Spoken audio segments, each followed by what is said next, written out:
예, 오늘의 증시 브리핑 시작하겠습니다. 시장이 좀 빠지는 그런 모습을 보였는데, 좋은 재료가 나쁜 재료로 미국의 서비스업 구매 관리자 지수가 예상치를 상회했고 상당히 높은 수준으로 발표가 됐죠. 그러다 보니까 미국의 구매력, 미국의 소비가 계속 이어질 것이고, 이렇게 되면은 금리 인상 되게 이어질 것 같다. 인플레 상승, 금리 인상 우려 이런 것들이 제기가 됐죠. 이거 반대되는 이제 뉴스도 없진 않았거든요. 그러니까 베이지북에서는 미국의 성장이 좀 완만해졌고 대부분 지역에서 고용과 물가가 둔화되고 있고 또 제조업이라든가 소비재 관련해서 하락 속도가 좀 빠른 편이다.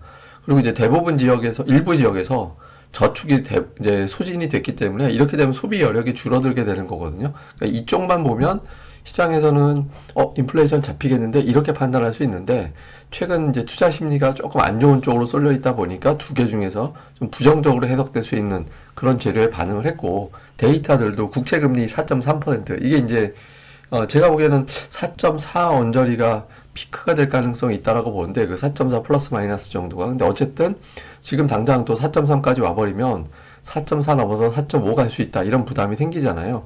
그러니까 기술주 매도가 나오게 되는 거죠. 그리고 또 이제 국제유가가 9일 연속 올라가는 그런 모습이 나오다 보니까 이거 이제 좋은 거 나쁜 거 중에 시장에서는 좀 부정적인 거에 더 반응을 하는 게 합리적인 것 같다. 그러니까 이런 정서가 있었고 이게 이제 우리 시장에도 영향을 줬던 것 같습니다.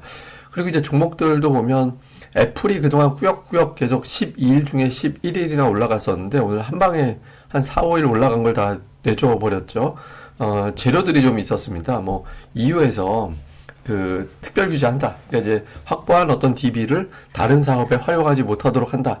이런 내용들이 나오면서 이제 애플이 이제 제재 대상이 됐고 또 중국에서는 아이폰을 가지고 이제 정부 공무원들이 이걸 사용하지 말아라. 그러니까 중국은 공무원 숫자도 어마어마할 거잖아요. 그러니까 이런 것들이 또 겹치다 보니까 애플의 주가가 좀 많이 빠져서 최근에 애플이 제가 이제 애플, 엔비디아, 테슬라 셋 중에 두 개 정도 올라가 줘야 된다. 그래야 이제 미증시가 버틸 수 있다라고 말씀드렸잖아요. 근데 오늘 세 개가 다 빠지고 특히 이제 애플이 유난하게 빠지는 그런 현상이 나오게 됐죠. 그리고 이제 엔비디아 같은 경우도 주가가 이제 은근하게 좀 빠지는 그런 모습이 노출이 됐고 테슬라는 계속 저 51선 제가 저 51선이 굉장히 이제 전일 4% 넘게 올랐어도 51선에서 막혀버렸기 때문에 우리 증시에 2차 전지주들이 반응하지 못했다 이렇게 말씀을 드렸는데 어쨌든 세 종목이 중요한 자리에서 이제 같이 행동을 못했습니다. 이건 앞으로도 공식이에요. 이게 세 개 중에 두 개 이상 올라가 줘야 이제 미증시가 좀 살아나는 그런 환경이 될 수 있거든요. 좀 주목을 해볼 필요가 있죠.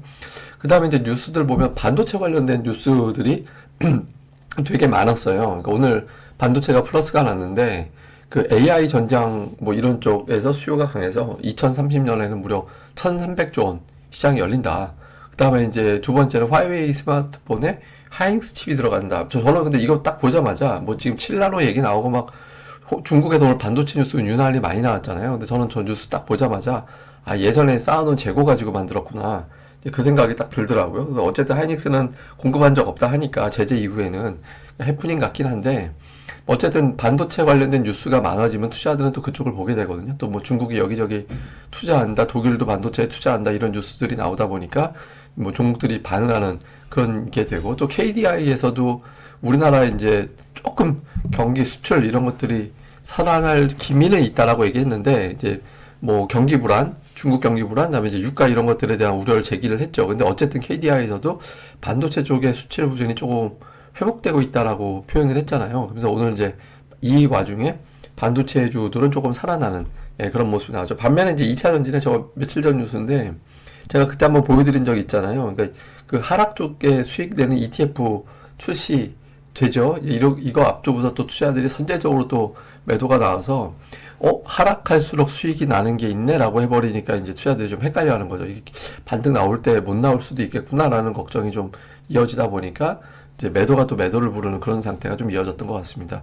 뭐 종목들을 보면 에코프로비엠이 제일 오른쪽에 있는 종목인데 이거 반토막 넘게 났거든요. 피크 거의 60만 원 정도 때 60만 원 근처까지 갔다가 지금 20만 원대 후반까지 밀렸잖아요. 그러니까 지금 딱 보면 대략적으로 121선 근처니까 여기서 기술적 반등은 나올 수는 있을 것 같습니다. 근데 이제 조금 제가 계속 말씀드리지만 여전히 예탁금이 늘어나지 않고 있는 상태이기 때문에 쉽지 않아 보이고 그 다음에 이제 한미약품 같은 경우도 이게 이제 저는 저 2차 전지라든가 일부 엔터의 자금을 받을 수 있는 종목군들이 뭐가 될까? 반도체 또는 뭐 제약바이오 뭐 이런 쪽들도 후보가 될 수 있다라고 말씀을 드렸잖아요. 근데 제약바이오 쪽에 가장 결정적인 어떤 변수 중에 하나는 예타금 플러스 금리입니다. 근데 금리가 다시 올라가는 환경이 되다 보니까 뭐 비만 치료제, 당뇨병 치료제 뭐 이런 것들 뉴스가 나와도 이제 좀 연속적인 어떤 상승 시도가 나오긴 좀 어렵죠. 그래서 금리가 만약에 10년물이 4.1% 밑으로만 내려가도 제약주가 조금 살아날 수는 있는데 지금 좀 여의치 않는 상황이 돼버렸고요. 다음에 이제 아이고 자막이 잘못 나갔습니다. 현대차가 아니라 삼성전자입니다. 삼성전자 같은 경우는 제가 오늘 장 정도에선 플러스가 나야 되는 이제 그 흐름이 좀 나와줘야 되는 상황이다라는 제가 방송에서 했나요? 제가 다른 사석에서 했나? 하여튼 이제 그런 이야기를 좀 했었는데 오늘 장에서는 플러스가 나야 된다 어쨌든. 근데 참 뭐 쪼잔한 폭이긴 하지만 어쨌든 플러스가 났거든요. 그래서 삼성전자의 저 양봉이 그냥 트릭이냐, 이제 한번 물량 털어 먹어야지 라는 트릭이냐, 아니면 좀 의미 있는 양봉이냐라는 걸 기준하는 게 전 저거라고 봤는데, 일단 이제 삼성전자가 오늘 플러스 마감하면서 외국인 투자자들이 뭐 꾸준하게 어쨌든 좀 빌드업을 하고 있는 것 같다라는 것을 다시 한번 좀 확인을 해준 것 같습니다. 자, 수급에서는 지금 외국인들 때문에 시장이 빠지는 게 아니에요. 보시면 최근에 외국인들 3일 연속 세게 들어오고 이틀 동안 매도해봐야 매도가 세지 않거든요.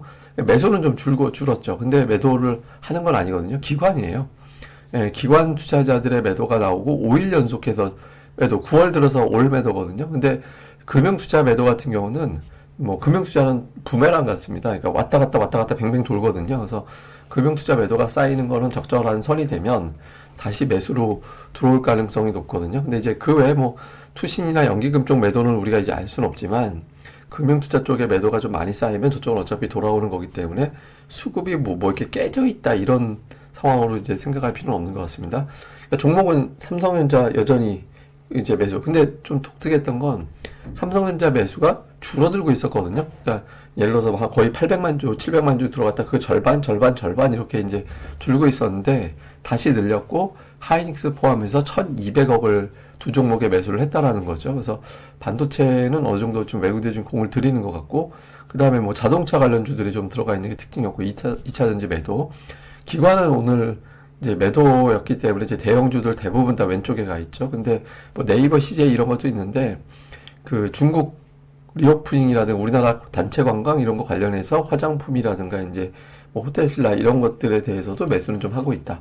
다음에 코스닥 쪽은 외국인들이 이제 2차 전지 관련해서 종목들 매도가 좀 센 편입니다. 그러니까 골라서 담는 것도 있지만, 근데 그 아래는 이제 좀 일부 엔터주라든가 반도체 관련된 종목군들이 좀 들어가 있는 그런 특성이 좀 있고요. 그래서 좀 뭐 다른 거 센 거 팔아서 일부 반도체, 뭐 하여튼 그 외에는 업종을 좀 골라 담는 그런 형태고, 기관 투자자들도 좀 비슷합니다. 그러니까 기관 투자자들도 이제 매수하는 종목을 보면 PSK 홀딩스라든가 두산테스나라든가 STI라든가 이런 것들, 테스 이런 것들 들어가 있잖아요. 그래서 이런 어떤 기업들, 그 외에 뭐, 사실 뭐 일부 제약주, 그러니까 제약자 들어가는 종목이 일부는 좀 들어가 있는 것이 특징이었는데, 근데 이렇게 보면 업종이 한 3분의 1 정도가 그 업종 종목이 보이면, 이쪽을 중심으로 담았다 이렇게 얘기할 수 있는데, 오늘 뭐 그 정도는 아니었거든요. 그래서 좀 골라 담는 느낌이었다. 이 정도로 보면은 될 것 같습니다.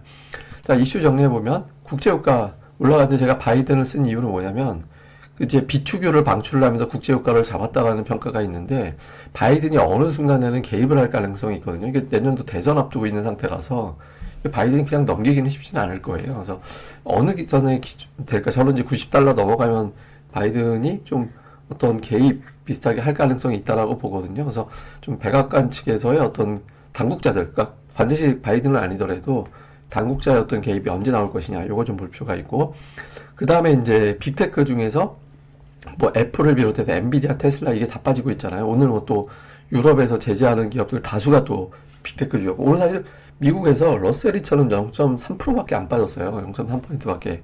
빅테크 때문에 빠진 거잖아요. 그래서 여기서 이제 먼저 탈출한 종목이 뭐가 될 거냐. 근데 제가 아까 나열해드린 애플, 엔비디아, 테슬라 상징적인 의미가 있는 세 종목인데 이 중에 2개 이상 플러스가 나주면 고비 넘겼다 이렇게 해석하면 됩니다. 그 다음에 코스닥은 뭐 로봇, 반도체, 제약도 한번 돌았었고 이게 돌고 있거든요. 여기서 이제 수급이 슬슬 정착을 할 거예요. 그래서 지금 오늘 같은 경우 외국인들 제일 많이 산 건 또 반도체 업종이었거든요. 그러니까 이제 가장 많이 매수하는 업종이 뭐가 되느냐. 그러니까 지금은 조금 반도체 같이 보이긴 하는데, 이게 이제 또 제약으로 갈 수도 있는 거고, 그러니까 2차 전지로 이제 많이 받았다는 이유로 같이 갈 수도 있는 거잖아요. 그래서 이번 주 후반, 다음 주 초반까지 이제 저는 조금 정돈이 될 거라고 봐서 좀 어느 쪽에 좀 상대적으로 누적으로 좀 쌓이기 시작하는지 이걸 좀 볼 필요가 있습니다. 그래서 오늘 뭐 특징주는 제가 따로 설명할 필요는 없는 것 같고요.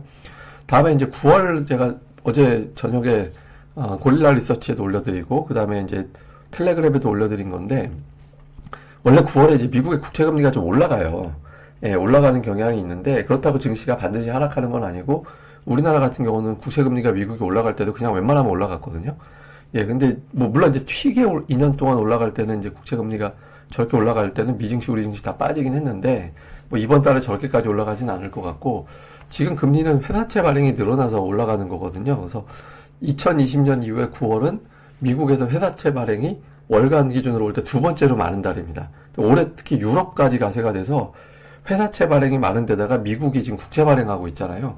이게 겹쳐서 이제 금리가 올라가는데 말 바꾸면 뭐냐면 한 사이클 지나가면 그 발행되는 회사채 규모가 줄어들기 때문에 또 이건 또 떨어지게 되거든요. 그래서 지금의 금리는 단기적으로는 이제 바로 피크가 나온다 이렇게 얘기하기 쉽지 않다 하더라도 이렇게 새롭게 상승이 시작되고 뭐 국제유가가 100달러 넘어가고 막 경기 얘기하고 있는데 100달러 넘어가고 그거는 쉽지 않다라는 시각이 많거든요. 그래서 좀 금리에 대해서는 뭐 지금 당장 안정된다라고 얘기하기는 어렵지만 제가 기준으로 계속 말씀드린 4.4 플러스 마이너스 그러니까 그 부근을 막 확 넘고 그것 때문에 인플레이션이 완전히 쇼크 수준으로 반영되고 그러진 않을 것 같다. 이게 이제 월별 특성상 회사채 발행이 유난하게 많은 지금 이번 달에 1,200억 달러 발행 예정되어 있거든요. 그래서 그것 때문에 좀 영향을 받는 것 같아서 좀 안 좋은 사이클이다. 지금이 뭐 이 정도로 보면 되지 않을까 생각을 합니다. 근데 이제 또 변화가 될 수 있으니까 변화 생길 때마다 제가 말씀을 드리겠습니다.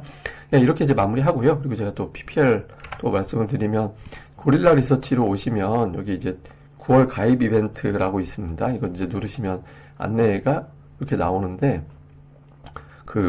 여기 보면 보고서, 기업 분석 보고서 올려드리고 멤버십 브리핑 일주일에 4번 정도 나가고 온라인 강의 이런 걸로 구성이 됩니다. 근데 이제 이번에 이벤트라고 하는 이유는 뭐냐면 일기에 가입을 하면 이제 요게 이제 내려간 건데 다음에 나갔다가 다시 들어오셔도 저 혜택으로 드리는 걸 하는 거거든요. 그래서 요번에 이제 뭐 이게 이번 주까지만 진행이 되니까 관심 있으신 분들은 이제 공지 보시고 참고해 주시면 될 것 같습니다. 예, 그럼 또 이 방송 구독하기, 좋아요 많이 부탁을 드리겠습니다. 저는 또 다음에 뵙겠습니다. 감사합니다.